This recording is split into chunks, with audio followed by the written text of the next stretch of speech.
Big boss ഹൗസിനകത്തുള്ളൊരു മത്സരാർത്ഥി ഈ മരിച്ചുപോയ ആത്മാക്കളുമായിട്ടൊക്കെ ഒരുപാട് കമ്മ്യൂണിക്കേറ്റ് ചെയ്യുന്ന ഒരാളാണ് എന്നൊരു കാര്യം നിങ്ങൾക്ക് അറിയും. അതെ, മരിച്ചുപോയ ആത്മാക്കളുമായിട്ടൊക്കെ ഓജോ ബോർഡിലൂടെ കളിച്ച് ഇത്തരത്തിൽ അവരുമായിട്ട് കമ്മ്യൂണിക്കേഷനും കാര്യങ്ങളും എല്ലാം ചെയ്യുന്ന, അതായത് ജസ്റ്റ് പ്ലേ ചെയ്യുന്ന ഒരാളല്ല, ഇത്തരത്തിൽ സംശയമുള്ള ആൾക്കാർക്ക് സംശയം തീർത്തു കൊടുക്കാൻ പോലും കപ്പാസിറ്റി ഇല്ലാത്തടത്തോളം ഇതിനെക്കുറിച്ച് ഒരു അറിവുള്ള ഒരാൾ എന്തായാലും ഈ സീസൺ 7 മലയാളം ബിഗ് ബോസിനകത്ത് എന്തായാലും കളിക്കുന്നുണ്ട്.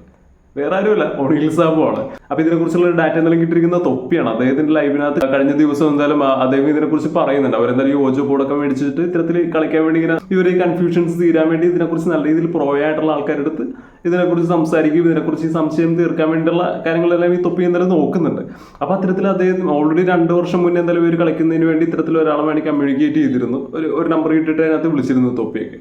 അപ്പൊ ആ നമ്പറിൽ തിരിച്ചിപ്പോ വിളിച്ചു നോക്കിയ സമയത്ത് ഈ പറയുന്ന ഒണിയലിന്റെ ബ്രദറാണ് ഫോൺ എടുത്തത്. അപ്പൊ എന്നിട്ട് അദ്ദേഹം പറയുന്നുണ്ട്, അതായത് ചേട്ടൻ എന്തായാലും ഇപ്പോൾ ഇവിടെ ഇല്ല, സ്ഥലത്തില്ല, പുള്ളി എന്തായാലും ബിഗ് ബോസിനകത്ത് കളിക്കാൻ വേണ്ടി പോയിരിക്കുകയാണ്, അപ്പൊ ഇവർക്ക് ഹെൽപ്പ് ചെയ്യാൻ പറ്റില്ല എന്നുള്ള രീതിയിൽ തൊപ്പിയെടുത്ത് പറയുന്നുണ്ട്. അപ്പൊ തൊപ്പി ലൈവ് വന്നിട്ട് എന്തായാലും ഇതിനെ കുറിച്ച് പറയുന്നുണ്ട്. ഞാൻ ജസ്റ്റ് ഒന്ന് പ്ലേ ചെയ്യാം, നിങ്ങളൊന്ന് കേട്ട് നോക്കുന്നത്. ഓജോ ഒന്ന് സെർച്ച് ചെയ്തപ്പോൾ ഓനിയിൽ ഓജോ എന്ന് പറഞ്ഞൊരു നമ്പർ ഉണ്ട്. ഞാൻ അതിലേക്ക് വിളിച്ചപ്പോൾ എന്റെ ഒരു ഓർമ്മയിൽ പണ്ട് നമ്മൾ ഓജോ ബോർഡ് കളിച്ചിരുന്നു. അപ്പൊ നമുക്ക് ഓജോ ബോർഡിന്റെ കാര്യങ്ങൾ സെറ്റ് ആക്കി തന്ന ഒരാളാണെന്ന് എന്റെ ഒരു ഓർമ്മ ഉണ്ടായിരുന്നു. അപ്പം ഓജോ എന്ന് അടിച്ചപ്പോൾ വന്നത് ഈ ഓനിയിൽ ഓജോനെ.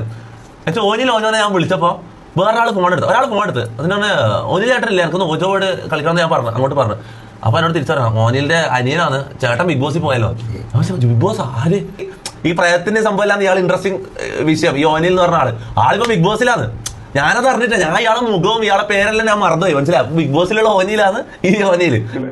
പക്ഷെ എന്തായാലും ഈ ഒരു കാര്യത്തിനെ കുറിച്ച് എന്തായാലും ഒണിൽ സാബു എന്നാലും ബിഗ് ബോസ് ഹൗസിനകത്ത് ഒരു അക്ഷരം പോലും എന്തായാലും മിണ്ടിയിട്ടില്ല. പക്ഷെ ഇതിനെക്കുറിച്ച് നല്ല രീതിയിലൊന്ന് സംസാരിക്കുകയാണെന്നുണ്ടെങ്കിൽ കുറച്ച് ഈ കാണുന്ന ഓഡിയൻസിനെ സംബന്ധിച്ചിടത്തോളം കുറച്ചും കൂടി ഇത്തിരി ഇൻട്രസ്റ്റിംഗ് ആയിട്ട്, അതായത് ആ ഒരു സൈഡും കൂടി വന്നു കഴിയുമ്പോഴത്തേക്കും കുറച്ചും കൂടി ഇത്തിരി ഇൻട്രസ്റ്റിംഗ് ആയിരിക്കും. ഈ കാണുന്ന ഓഡിയൻസിനെ സംബന്ധിച്ചിടത്തോളം ഭയങ്കര ഒരു ത്രില്ലിംഗ് ആയിട്ടുള്ള ഇത്തരത്തിലൊരു ജസ്റ്റ് കളിക്കുന്ന ആളല്ല, ഇത്തരത്തിൽ കളിക്കുന്ന ആൾക്കാർക്ക് സംശയം തീർത്തു കൊടുക്കാനും മാത്രം കപ്പാസിറ്റി അല്ലെങ്കിൽ അത്രത്തോളം അറിവുള്ള ഒരാളാണ് ഒണിൽ സാബു.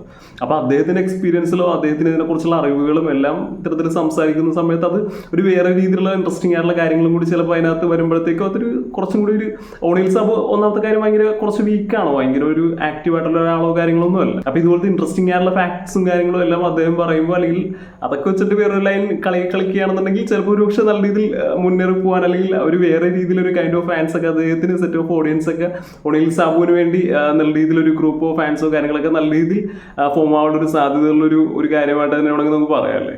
തുടങ്ങിയിട്ട് എന്തായാലും ഇപ്പോൾ 2 ആഴ്ച ഉണ്ടല്ലോ, പിന്നെ പോകെ അദ്ദേഹം ഇതിനെക്കുറിച്ച് ചിലപ്പോൾ ഒരു പക്ഷേ സംസാരിച്ചേക്കാം, ഇതിനെക്കുറിച്ചുള്ള കൂടുതൽ എക്സ്പീരിയൻസും കാര്യങ്ങളെല്ലാം പറഞ്ഞേക്കാം, അറിയില്ല. എന്തായാലും നമുക്കത് കണ്ടു തന്നെ അറിയേണ്ട ഒരു കാര്യം തന്നെയാണ്.